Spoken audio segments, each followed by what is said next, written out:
Welcome to this week Renewal's Conversations with Dr. Tom Skovholt, who's a doctor in psychology. I have the joy and pleasure to know Dr. Tom for years because I taught at Hellenic College Holy Cross from his book, The Resilient Practitioner. And I came through this book accidentally, and I was like, what happened? We should learn about this in medical school, in mental health. It's such a foundational book. And I was right. Actually, this book, The Resilient Practitioner by Dr. Tom, has been listed as one of the top 3 counseling books for those entering in the field. And the other 2 are Man's Search for Meaning by Viktor Frankl and On Becoming a Person by Carl Rogers. So it's a really foundational book. And I've been on this mission to integrate his work as well as get to know him. So you can imagine my excitement and delight when Dr. Tom said yes to come into today's YouTube.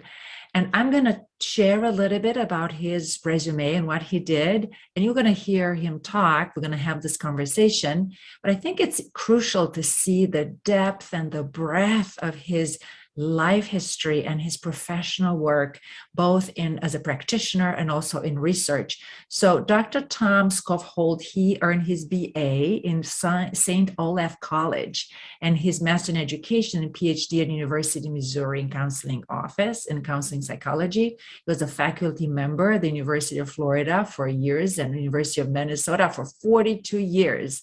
And 12 years, he actually served as the director of the counseling program. And he actually taught many graduate students who now work in schools, in agency, private practice, and higher education. And he also taught universities like Turkey and Singapore. He does hold right now the designation of Distinguished Professor Emeritus. And his area of research and clinical expertise includes resilience, burnout prevention, clinical supervision, mastery and expertise in helping professionals, education and healthcare, and the counseling process. And if you ask me, I think anyone in any helping profession should read this book. It's so foundational. And he has a long-time research collaboration with Helgi Ronstad at the University of Oslo. And he had many, many books. This one that I just shared, it's one of 14 books. And he now is in the process of revising the Resilient Practitioner book. He's going to have his 4th revision and is giving many, many presentations, over 300. And a little bit of his history and his story. He's a licensed psychologist, I mentioned that, but also was a Fulbright professor in counseling psychology and a fellow of the American Psychological Association, had lots of hours of expertise, more than 20,000 hours as a counselor and therapist, and he still practices as a licensed psychologist. He holds a board certification with the American Board of Psychological Professional Association and has conducted 52 oral exams for the ABPP candidates, which means people who are trying to become board certified. He's been part of that process. So his breadth of experience and knowledge is extensive. He was including president of the American Board for Counseling Psychology, and he's been recognized with numerous awards and honors and lifetime contribution for education and training, recognition by Division 17, which is in counseling psychology, as well as International Section Lifetime Achievement Award from Division 17 of the American Psychological Associations, and many presentations on burnout prevention and practitioner resilience in not only in the United States, but Israel, Singapore, Ireland, Norway. And on a personal note, he wants to share that his father grew up as a son of Norwegian immigrants, and him and Lisa have 3 stepchildren and 4 grandchildren. And he is such a joy, and he's such a wonderful human being, and I'm so delighted to introduce him. So here's Dr. Tom.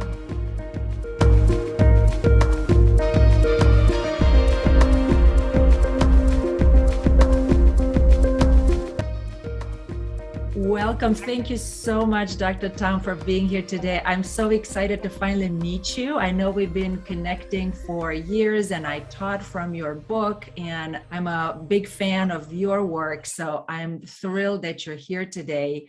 And with any further ado, I want to just give it to you and just share with us a little bit about your vocation and your journey. I mean, why burnout? Why resilient practitioner?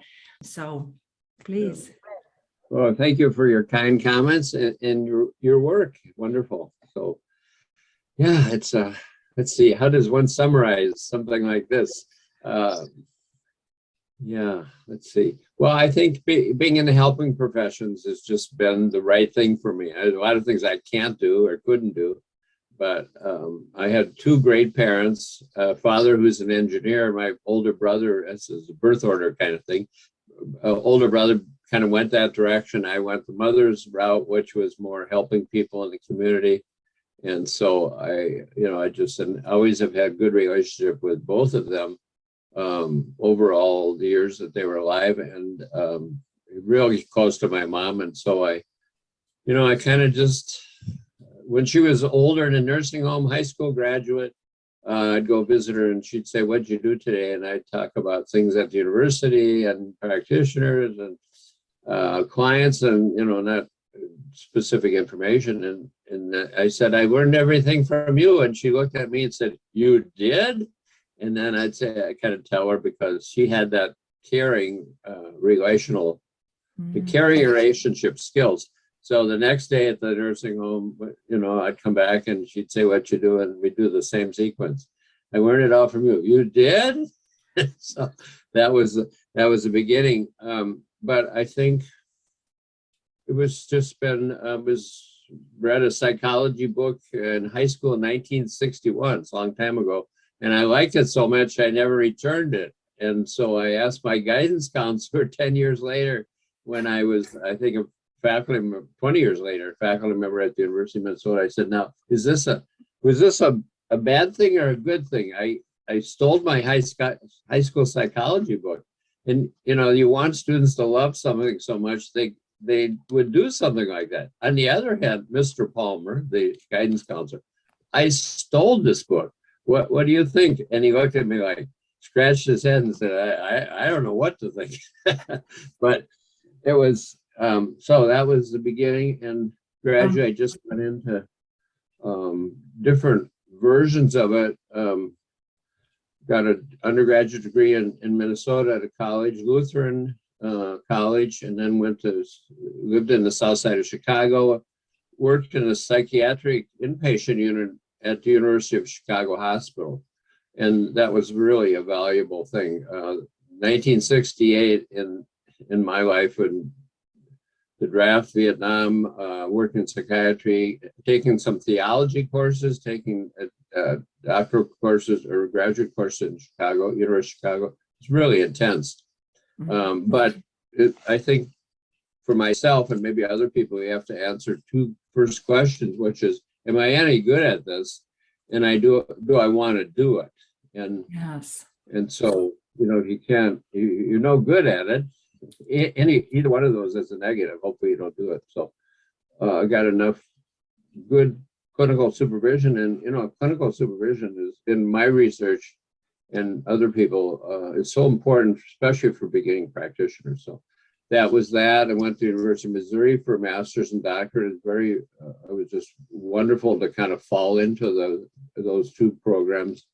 Wonderful. University of New Hampshire for a semester, and it was nice to be in New England. And then back to Missouri, and I got a job at the University of Florida. And I've always been a practitioner as well as an academic. I think in some ways I'm a practitioner that ended up as an academic. But then I've combined all those. So, and so the research, mainly with my friend Helge Ranestad at the University of Oslo, he and I were classmates, and we both had advisors who were vocational psychologists, and we kind of, oh, that sounds boring. But we eventually in 1985 started studying the kind of career patterns of counselors and therapists. Oh, interesting. Yeah. So that's when it started, and we did 100 qualitative interviews over 7 years, and published the first book, which I always have liked the title, The Evolving Professional Self. And so I started, I think, always being a practitioner has really been, I think, valuable, because when you're a practitioner, you have data that you just don't have as a faculty member, especially if you're doing empirical research, I think. Yes. If you have, if you're doing some research and teaching students, they teach you all these different parts. So I sometimes think there are three parts of where we get our information. One is academic theories and research, which is the most acceptable. Personal life, which is just, of course, what a laboratory. And practitioner things, what you learn from your clients and doing work and trying things out that don't work, as much failure as success, or somewhere in between, and what is success? So anyway, we started this long project together and started studying counselor and therapist, and then it kind of evolved to studying master therapist with one of my advisees for doctoral program. And then it gradually went into resilient practitioners and resilience. And I think I started that part partially because, in burnout prevention, it's just hard work. And there are just so many parts of it that are hard, gratifying, satisfying, but just hard. And Norman Garmacy is a University of Minnesota faculty member, and he was one of the people that did one of the first two studies on resilient children. The other one was done in the island of Hawaii by Emmy Werner and other people. And actually, I went there a few years ago and tracked down, I should say, one of the children, the son of Ruth Smith, who was one of the first researchers. They investigated all the children born in 1955 on the island of Hawaii. And that's where the first resilience study came from. And nobody used that word at the beginning. They were just looking for problems. And then some kids seemed to be doing well. So everybody got excited about how can you do well coming out of adversity. And anyway, so then I started with, I think, some doctoral students, one especially that Jin Ming Hao, who's originally from Taiwan, but then he was in the counseling center at Johns Hopkins. He did a wonderful dissertation a few years ago on highly resilient therapists. So, and then I kind of gradually got into giving presentations. And this book that you've kindly talked about, I just started. Yeah, thank you. The Resilient Practitioner. Yeah, nice. So it's actually a compliment. I'm from the Nordic Lutheran tradition where you're supposed to be modest. So it's a little hard to say this, but Wake Forest University said that logotherapy, or I'm blocking out a name of that. It's like right. Through discussion, yes. The author of that book, and Carl Rogers, and my book are the three most important books for beginning practitioners. A Man's Search for Meaning. Yes, Frankl.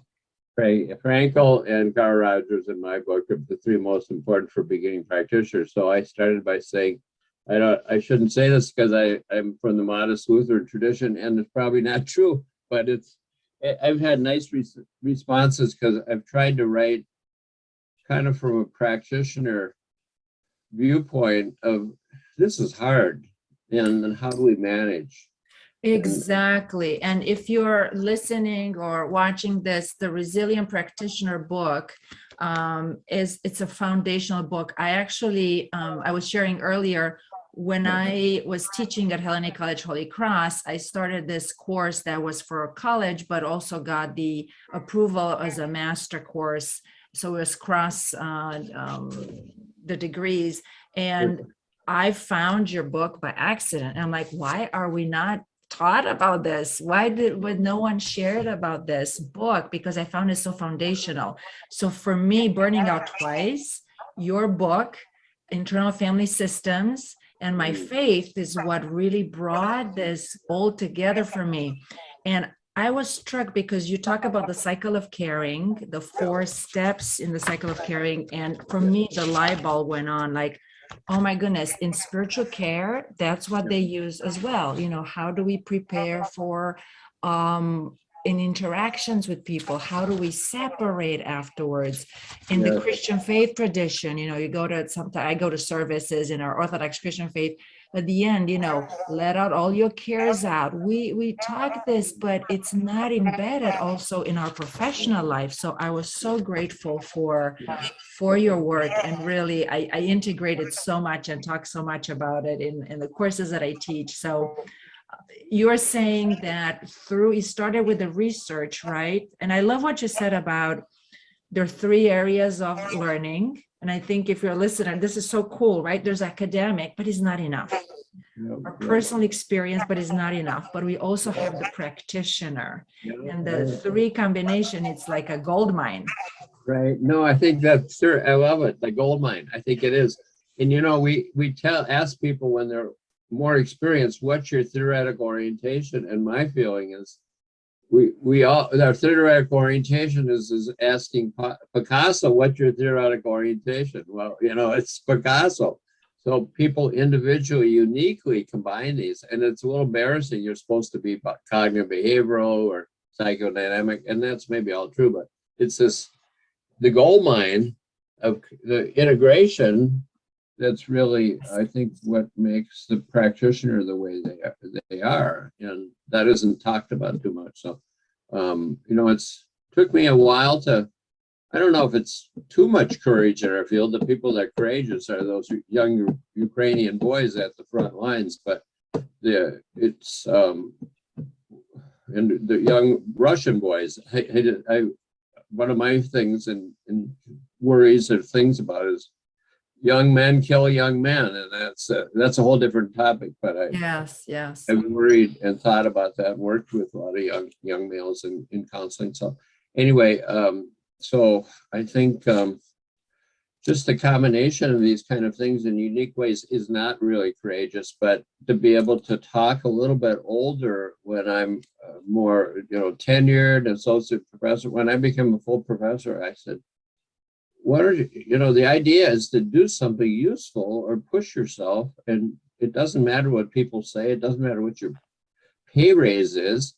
It doesn't matter if you're doing qualitative studies when they don't want qualitative studies. Do what you think is valuable. And so that really has helped me a lot, is to just try to speak in some of the books or some of the stuff in that book and other things people have responded to, because they're saying, well, you're talking about something that I felt and known, like you talked about the spiritual care.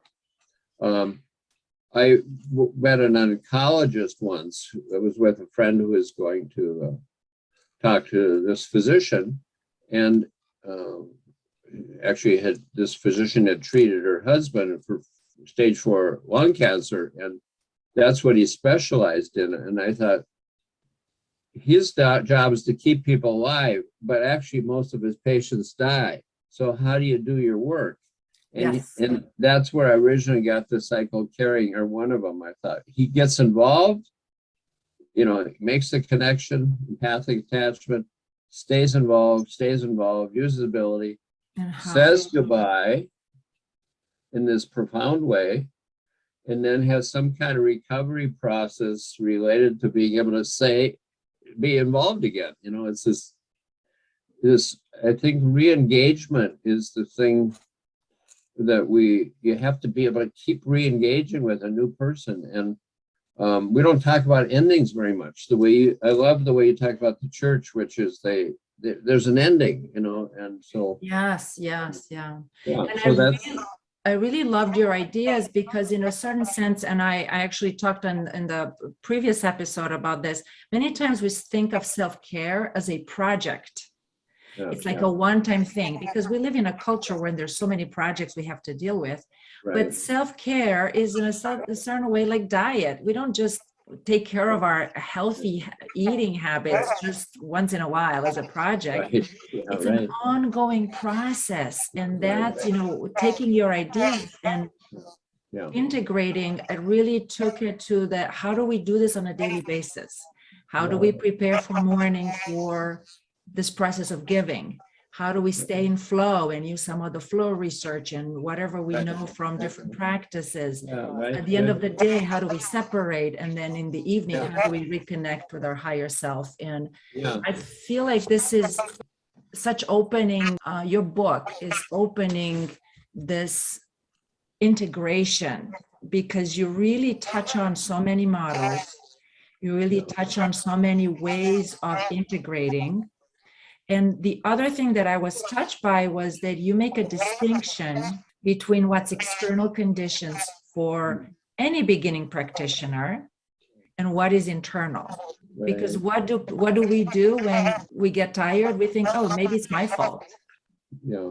As opposed to, no, this is a common situation for anyone on this journey.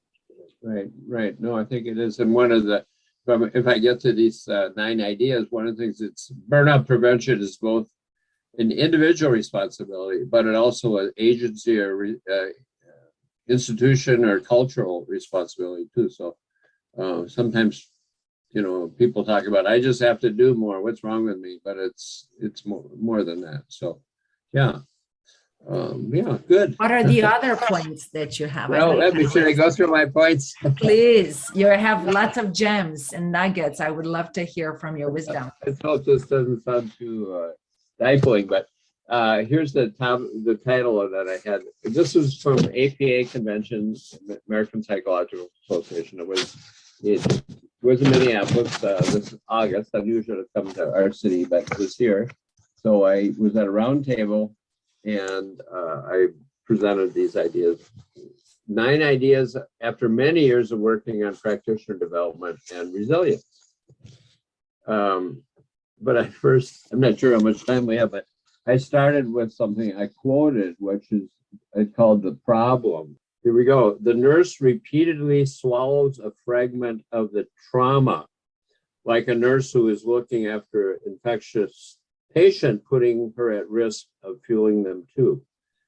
In taking in even a small part of tragedy and grief and loneliness and sadness on a daily basis over a career is dangerous and is exhausting. This is from a woman named Christy Watson, and she has a book, the wonderful title called The Language of Kindness, a Nurse's Story. And so I say that this is the problem. This is our work. Yes. How do you do this? If it wasn't difficult, then we wouldn't be talking about it. So then I talked about the first resilience studies in Hawaii, starting with the children, all children born in 1955, and then the other one was pharmacy here at the University of Minnesota. Now the 9 ideas.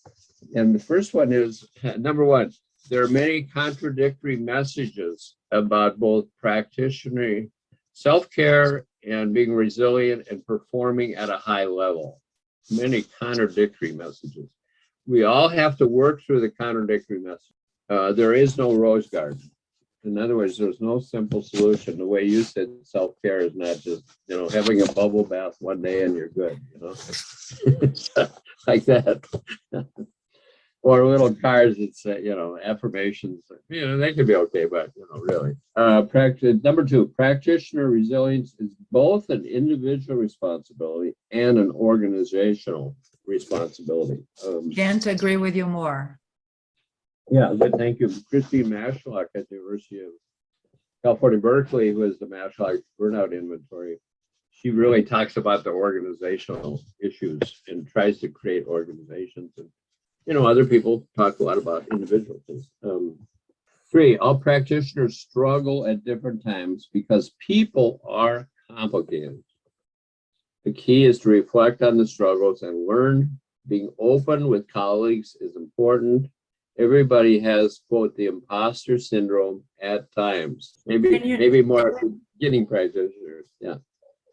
Just for a minute, I think this is so key, because from inside, we don't realize that people that come to us, they come with problems.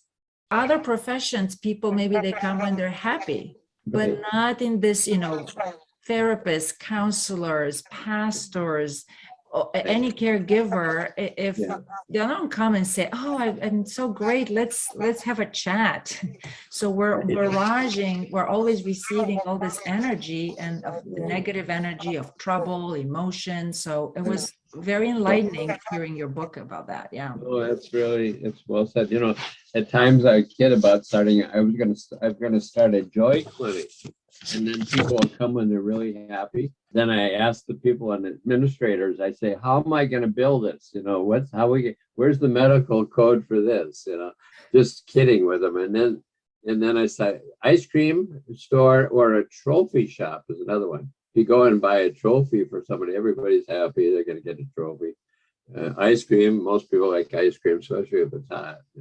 But the joy clinic seems to be the best idea. But you're right, there would be no business because that's not what we do. So it's, yeah. Okay, it really relates to number 4 here, which is resilient practitioners feel honored to stand quietly near the client's intense distress and to know this helps reduce the other's existential loneliness and increases hope. So, I mean, it's really a core value. If some people say, why would you want to do that work with all these depressed people? But it's, it's the reverse of it, the opposite, isn't it? Which is the great honor. And then the value of doing something that's really walking into this, really all these things, words you used, or we could use it, sadness, distress, demoralization, to use Jerome Frank's word from the past. Absolutely. And if I could expand this for please, whatever. Yeah. The people that we're serving is the people that are giving. They have a heart for giving. They want to help others in many ways, right? It could be clinicians or educators or entrepreneurs or caregivers, parents. And I think you touched on something so important. It is an honor. It is an honor to give. It is an honor to help others. And many times the message is, why do you want to keep on giving? I just do whatever to separate and not do that. But it is an honor. It is a life mission. Right. It's an honor, and also maybe learning how to also be comfortable within the distress, or to be the sadness, or that's being quiet. I know it's not everything, but being quietly present right there is also just difficult, but can be difficult, but is also part of the honor. And it matters to be heard by the other. With this idea that most people are afraid, if somebody feels suicidal, they say they are, don't talk about it. Where the reverse is for us is to kind of be able to talk about it so the person feels heard. Even though for practitioners, I mean, it's distressful when somebody's talking about, I've had people talk about wanting to figure out how to use a rope, to hang themselves, or how to drive their car into a bridge, so all this kind of stuff. And you have to kind of listen to it, make assessments about it, but it's not easy, but right. And especially if you're a clinician, that's the job of a clinician. Obviously, if you're not a clinician listening to this, ask for help, call 911. Like, don't try to figure this out on your own, But that's true. As clinicians, good point. Yeah. It's very difficult. Absolutely. Yeah. Let's see. Here's another one. What is success? What is success? And I say, it's not defined by the uncontrollable, which is the client's outcome. Even though we often use it, it's that is their life. So how to do your part of the equation or my part of the equation, and that's where I think of the cycle of caring. Of course, when people say they're less depressed or happy or whatever, that's good. But students learn a lot of things, or all whatever the issue is, but basically be able to do the cycle of caring well is a way of deciding whether I feel successful.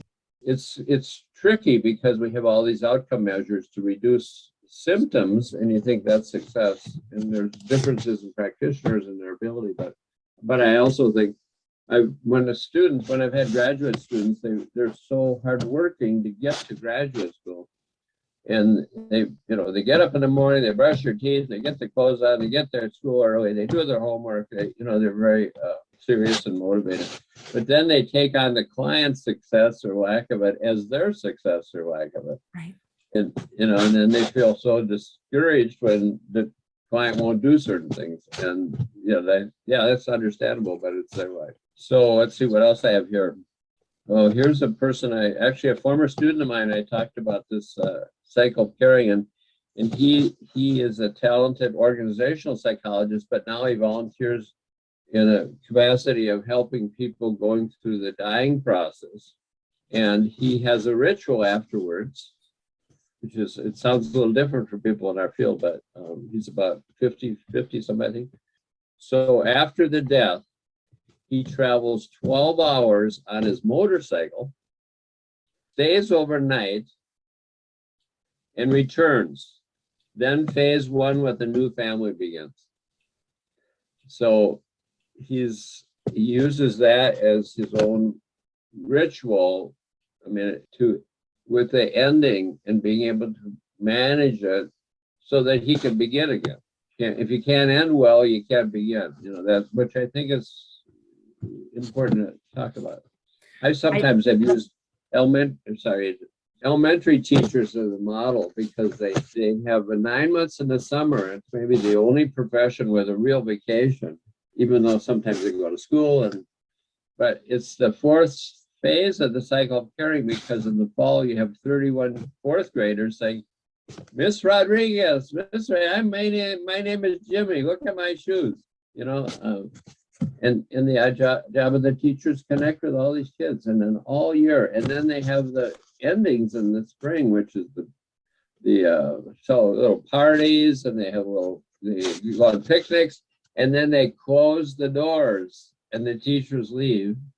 And then the idea is in August, hello, Miss Rodriguez, my name is Rita. I have a new dress. So his thing is he just goes on this long motorcycle ride. And that's okay, right. Anyway, I think this is so beautiful what you share, Dr. Tom, because I've actually been a teacher in middle school and high school for several years. Yeah. And I can relate to what you're saying. Yeah. Totally. Yeah. Good. And what I love about it is this idea, and you bring that forth in the book, that the cycle could be for the year. Yeah. The cycle could be also for working with a patient from the beginning to the end. But the cycle can be also for the day. Yeah. And the cycle can get shorter for the interaction. And this idea that we can think of these cycles, and you also brought this idea of the rituals, separating rituals. I've heard from other areas about that, and I think it's so amazing to really think of some goodbye rituals, so to speak. Yes, right, yeah. And then also people sometimes go and, just between clients or between maybe class hours as a teacher, I don't know, you probably have no time, but can you go to the bathroom? Can you walk down the hall? Can you say hi to the teacher in the next room? Can you do something and then come back and boom, there you go. So the next, I got a few more, and then that's great. Maybe I just do them and then be done.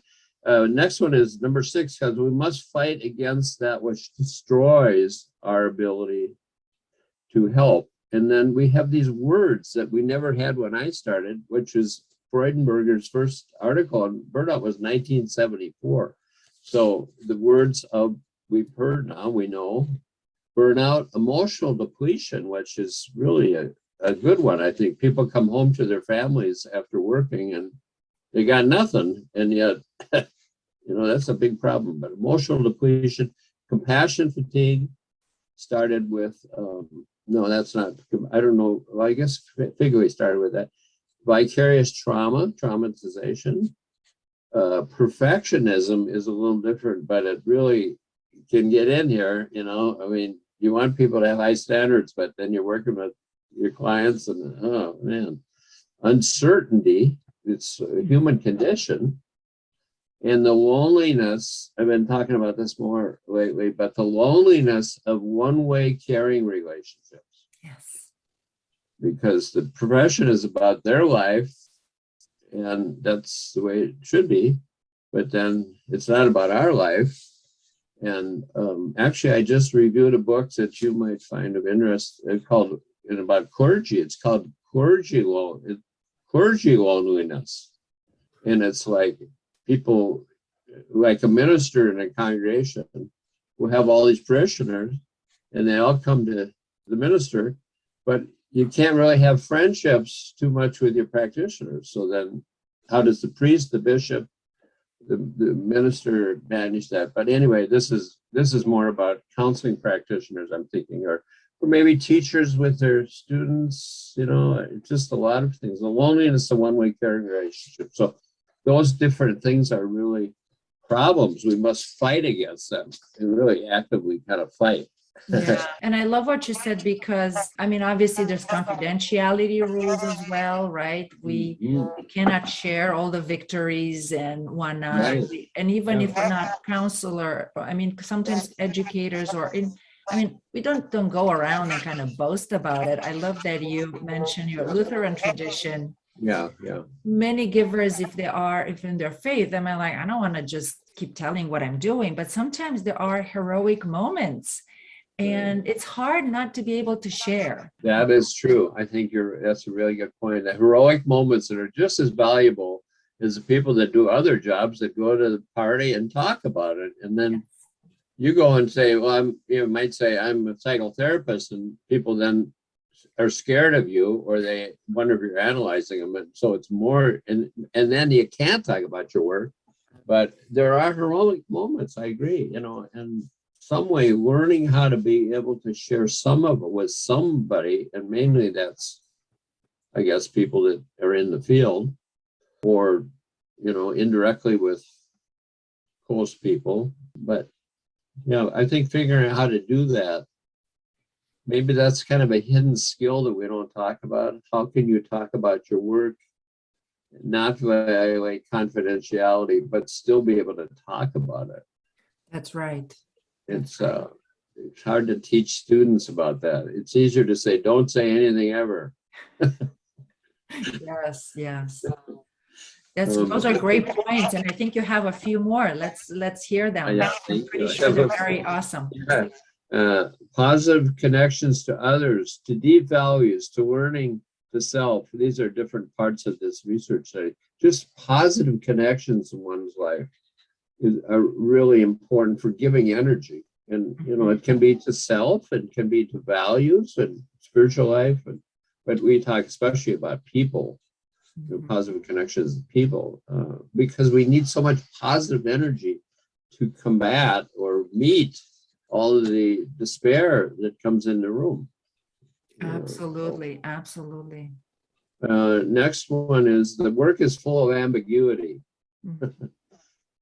For balancing the ambiguity of the work, like, I don't know, was I successful or not today? Concrete hobbies, I kind of like when people talk about. I know a nursing faculty member that uses a loom to weave, and she gets in the flow, and then she has a whole product, and then she goes and teaches the students, or collecting rocks in Minnesota. Cold Minnesota winters, or you have cold winters too. I have a counselor friend who collects rocks, and she leaves them out all winter. She doesn't have to nurture them. They're all there in the spring. Do I have 5 white ones and 3 black ones and 7, it's all concrete stuff. So, and it sounds like they're concrete, but also very symbolic. Yeah, right. Yeah, symbolic too, yeah. And things like remodeling.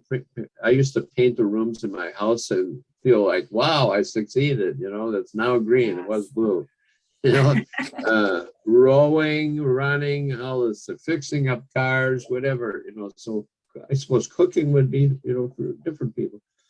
And then the last thing I'll say is that I've come to this idea that a term that we got from one of the studies. It's a paradoxical term, or maybe one of our more famous paradoxical words would be bittersweet. It just has a word, bittersweet. But this is called boundaried generosity. So I love it. Yeah, and so generosity is what our work is, right? But if you don't have boundaries, I kind of a little bit more awkward, but I like it, boundaried. Right. And then how to do it, up and down. No children, no time. 5 children, less time. I mean, you're dealing with an illness or your stock market's way down or, whatever. Mhm. 3 jobs or 1 job or, so I think the dynamic, I don't know how to describe it, but a dynamic term of boundary generosity. I think Yeah. for myself, I am doing this clients. I've got 4 grandchildren I try to be close to. But there are 2 men I've met in the community that are both really struggling in different ways, and they wanted me to help them and read their book on after a guy was homeless for 20 years. And I just like, I should do it. But, I kind of like, when do you say yes? When do you say no? Yes. How much yes do you say? How much no do you say? And so it's agonizing, but if we don't, a chicken with no feathers doesn't look too good, What's your guiding post, so to speak, to find that balance in a boundary generosity? I just love that. I love the way you brought the polarities, like 2 extremes, and finding that almost like a third way. How do you, any tips for the listener, like how to find that inner guidance, or however you conceptualize it? Well, one is to kind of really listen to yourself. And for me, I just say, listen to myself. And when I can't, it's hard. I mean, I guess it's a real thin barometer in a way, or thermometer, or blood pressure cuff or something that you just like, it's too much or too little. Feeling guilty if I don't do it, but then feel resentful if I do it, so then do I go to the funeral and stay for the lunch, or do I leave because that's enough?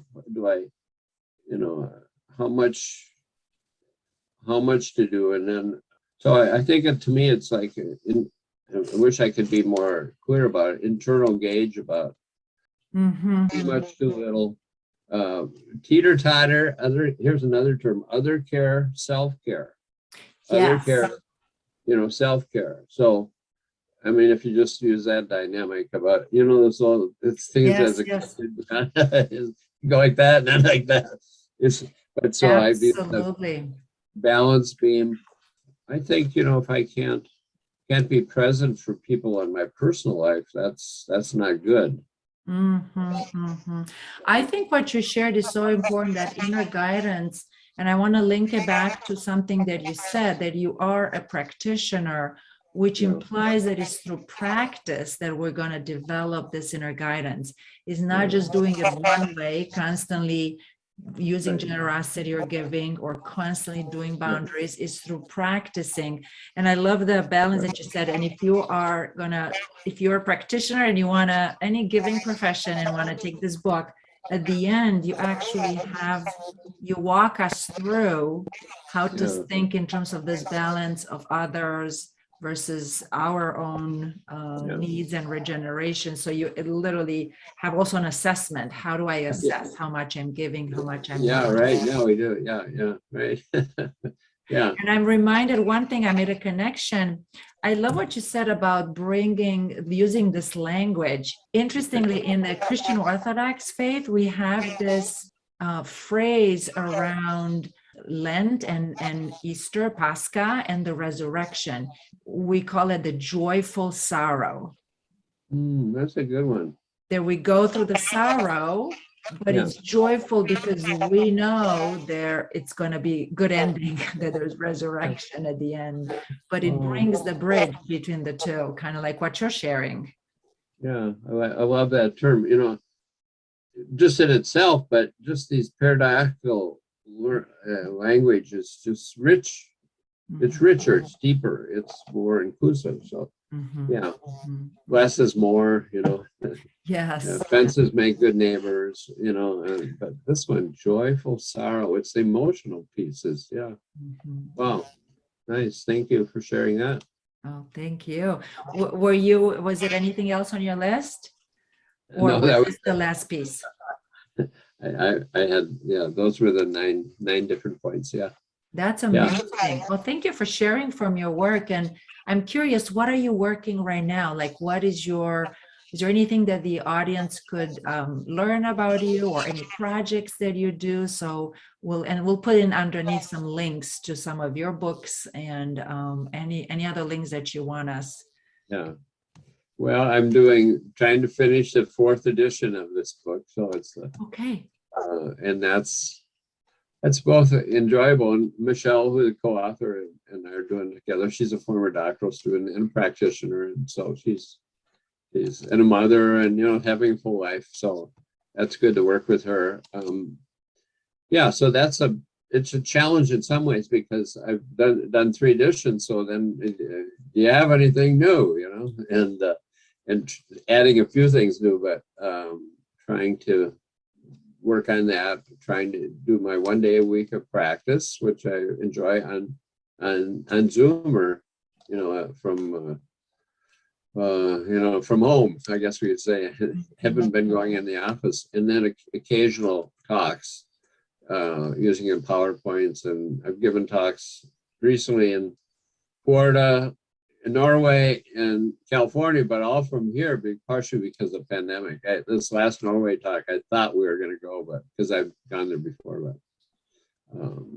did it from home. So that's different, have an audience for a lot of people. But I'm going to go to North Dakota, and I even have the accent when I talk about North Dakota in February, and talk to the North Dakota Counselors Association. So that'll be good. I think it's the same thing, and people can find it useful.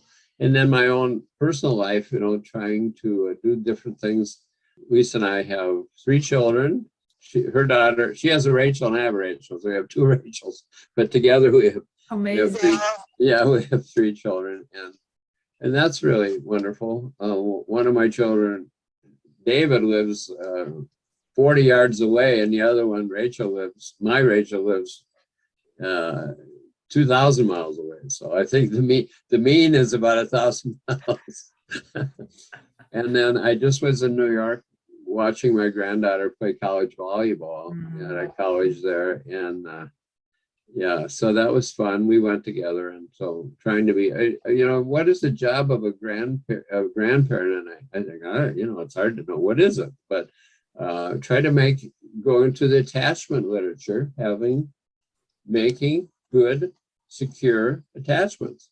And that's kind of, I don't want to over psychologize it, but that's really kind of it. And I could say for one, maybe I shouldn't say this too much, but it's kind of personal, but for you come and go in terms of how you're important to other people, or, and so one of them, whose father kind of disappeared, I'm the male presence, secure male presence in her life that she's told me. And, it's really important. So to show up is one of my friends, and who's also my age, says, show up, and show. That's what we try to do. So that's good. And I try to enjoy it too, so we have fun activities.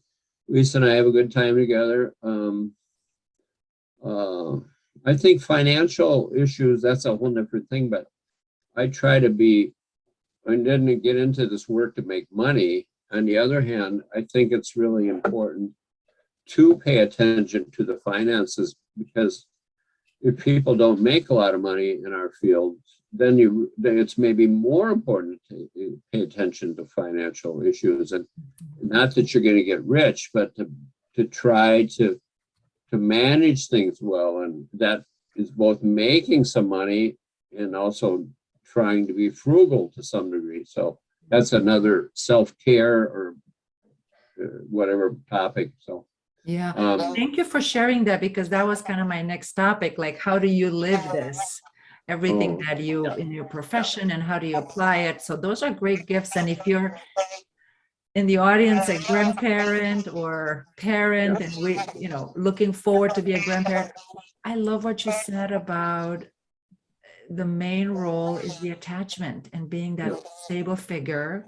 And I also appreciate your wisdom around, yes, work on finances to make them stable, because Right. that can bring a big stress in life. And obviously, there are many people who are struggling financially, but just because we want to be giving, or sometimes people are Christians and then they think finances is something that we shouldn't think about. When there's that stress that's involved in a family that depends on you, that is important, that it Right. should be. And I want to remind Christians, Christ was not just a spirit, he was also a human being. So taking care of our earthly vessels, so to speak, it's No, essential. that's a good term. Yeah, no, that's yeah, I think that's good. I think in exercise, I grew up as an athlete, so, and it was very important to my dad. So I played a lot of sports growing up, and then college, including college basketball, and but then my knees weren't so good, so now I bike a lot, and so that's and I think it's all the kind of research on the physical benefits to anxiety and depression benefits. I used to do a little experiment. I'd ride the bike to the University of Minnesota, work all day, well then have a shower at the gym, work all day, and then come home and I'd compare it to days that I didn't do it, and I'd feel like let's see, what term did I use? Shucks, I forget. Well, a version of just how anxious and kind of distress, lower level of distress from just work, And the days that I ride the bike, I just had a little bit more endorphins were a little higher. I was a little happier, and so that was a good experiment. Like, it does really matter, at least for me, in that sense. And I love what you shared. That's a nice renewal nugget that I didn't think of it, but it's true. If when you do it in the morning, the exercise, it might actually have a much better trickle down effect through the day, as opposed to doing it in the evening. Some people do it the other way around. Right, whatever. Yeah, but it's just, I appreciate it. Yeah, thank you. But then how do you care for yourself when you're caring for others? I mean, there's a classic question in this topic, but just, I should write this article, but I really want to ride my bike, and you just have to, and how much do you do? I was going to do more photography, but I just never got to it because I'm doing other things. So I don't know, my life is just, I have always wanted to I've always wanted to like the counseling therapy and never get to a point where I hate the work or I hate the clients. I think the burnout research really, people getting the 3 indicators of Mashlock are, you just are exhausted, which is understandable, but then you start disliking the people you're working with. And then kind of like you don't even know if you're who you are anymore, that depersonalization. So I've really worked at not having that happen. And when I was like in my 30s, I think I'd go on vacations a lot.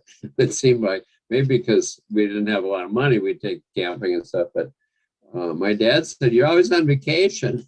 And I didn't think I was that much on vacation because I was going to school and all that. But I think it was kind of like, we need time off, I guess, is the basic point. Absolutely. We need time off. Absolutely. And it's almost like, for me, I reached a point where, like, I want to take mini vacations every day. That's how I think about it. Okay. Because by the time vacation comes, who knows what's going to happen? Right. That's good. Yeah. No, I like the mini vacations. Yeah.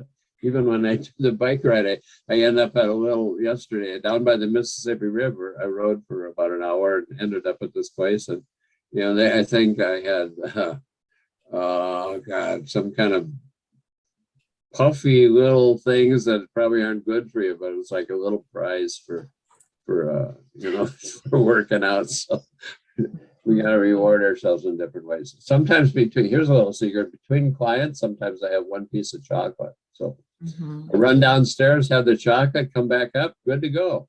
That's amazing. That's amazing. And what I love about what you shared, that again, as a listener, which I think it's such an important kind of renewal nugget, and burnout, thinking about it, if you find yourself as a listener in a situation that you used to love and all of a sudden you don't, you feel no pleasure, or you get even angry and frustrated, sometimes people think, well, maybe I need to change my job or my profession. And what you're saying is maybe not. Maybe this is just a sign of burnout. So Right. this is a very important take-home message. Right. from what you're It's saying. and then back to the individual responsibility for the person, but also, and it's harder to control this, but the organization, their responsibility. I used to hate kind of, I don't know, hate's a little strong. I avoided being an administrator or department chair, even though I was a director of training of a program for a long time. Because I didn't think I could be creative and do my work. But then lately I've thought, boy, if you're a department chair of faculty and you have 33 faculty like my department did, your job is to take care of all those faculty and make sure that they are in a position where they're not burning out and they have a lot of vitality, and then they can work with their students. That's a whole different way of thinking what the job is.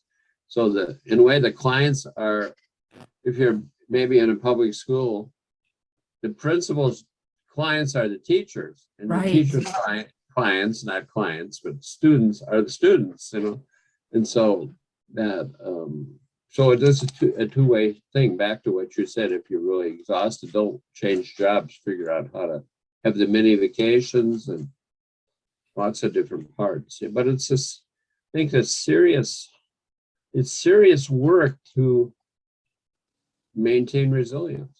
And also to be assertive and talk with the administration. I really love what you said. It's not just an individual responsibility, but it's also a system responsibility. The hospital, the school, the college, whatever that workplace is, the business, to really ensure that well-being. And I think after COVID now, people are more in tune to that, because I think it became more to the surface, and many people now that don't even want to go to work and necessarily in some corporate jobs because of seeing the difference.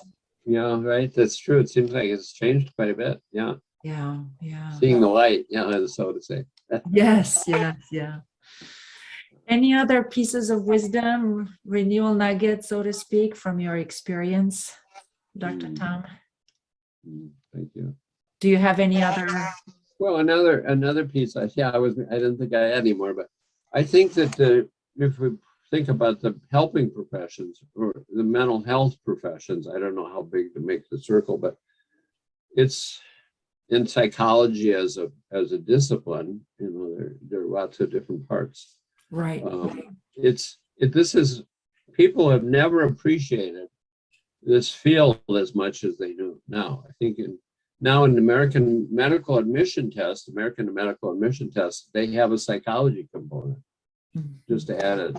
So I don't know, it's symbolic, the whole thing, but I think it's just a more new recognition of the power of the helping professions, maybe the importance of spiritual guidance, of church, of social workers, of all these marriage and family therapists. I mean, I think the excitement is people appreciate it more and have it's more valued. The Surgeon General yesterday had a whole list. His whole thing is mental health and all kinds of things. Now, we could say it's because things are worse or because there's more recognition. I don't know, but I think that it's an exciting time to be starting in the helping fields like psychology or my field of counseling psychology. And there's I think more